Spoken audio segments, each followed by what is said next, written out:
शान्ताकारं भुजगशयनं पद्मनाभं सुरेशं विश्वाधारं गगनसदृशं मेघवर्णं शुभांगं लक्ष्मीकान्तं कमलनयनं योगिविद्यानिगम्यं वन्दे विष्णुं भवभयहरं सर्वलोकैकनाथम्। हरे कृष्णा, राधे राधे।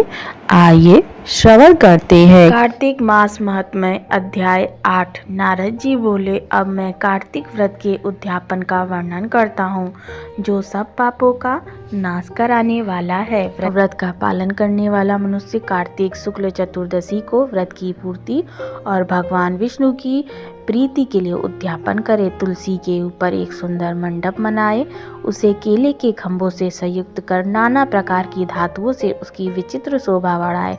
मंडप के चारों ओर दीपकों की श्रेणी सुंदर ढंग से सजाकर रखे।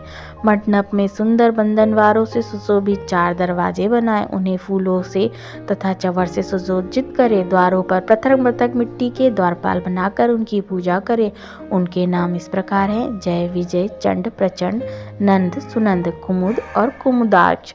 उन्हें चारों दरवाजों पर 2-2 के क्रम से स्थापित कर भक्ति पूर्वक पूजन करे। तुलसी की जड़ के समीप 4 रंगों से सुशोभित सर्वोत्तर भद्र मंडल बनावे और उसके ऊपर पूर्ण पत्र तथा पंचरत्न से संयुक्त कलश की स्थापना करे। कलश के ऊपर शंख, चक्र, गदाधारी भगवान विष्णु का पूजन करे। भक्ति पूर्वक उस तिथि में उपवास करे तथा रात्रि में गीत, वाद्य, कीर्तन आदि मंगलमय आयोजनों के साथ जागरण करे।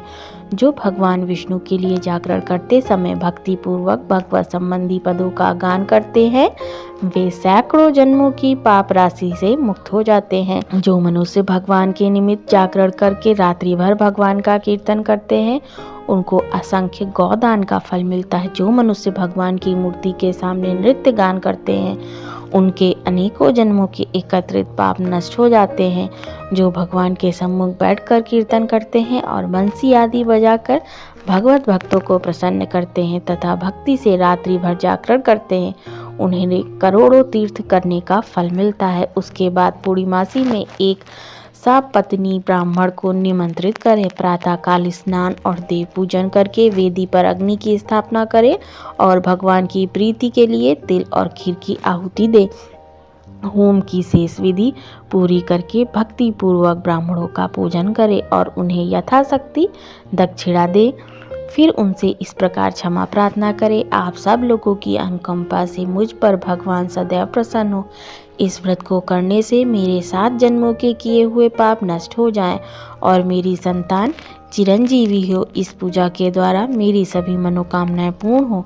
मेरी मृत्यु के पश्चात मुझे अतिशय दुर्लभ विष्णु लोक की प्राप्ति हो। पूजा की समस्त वस्तुओं के साथ गाय का भी दान में दें। उसके पश्चात घर वालों और मित्रों के साथ स्वयं भोजन करें। भगवान द्वादशी तिथि को शयन से उठे, त्रयोदशी को देवताओं से मिले, चतुर्दशी को सबने उनका दर्शन एवं पूजन किया। इसलिए उस तिथि में भगवान विष्णु की पूजा करनी चाहिए। गुरु की आज्ञा से भगवान विष्णु की स्वर्णमयी प्रतिमा का पूजन करें। इससे पूर्णिमा को पुष्कर तीर्थ की यात्रा श्रेष्ठ मानी गई है। कार्तिक माह में इस विधि का पालन करना चाहिए। जो इस प्रकार कार्तिक के व्रत का पालन करते हैं, वे धन्य और पूजनीय हैं। उन्हें उत्तम फल की प्राप्ति होती है। जो भगवान विष्णु की भक्ति में तत्पर हो, कार्तिक में व्रत का पालन करते हैं, उनके शरीर में स्थित सभी पाप तत्काल नष्ट हो जाते। श्रद्धा पूर्वक कार्तिक के उद्यापन का महत्म्य सुनता या सुनाता है, वह भगवान विष्णु का सायुज्य प्राप्त करता है। जय श्री कृष्ण।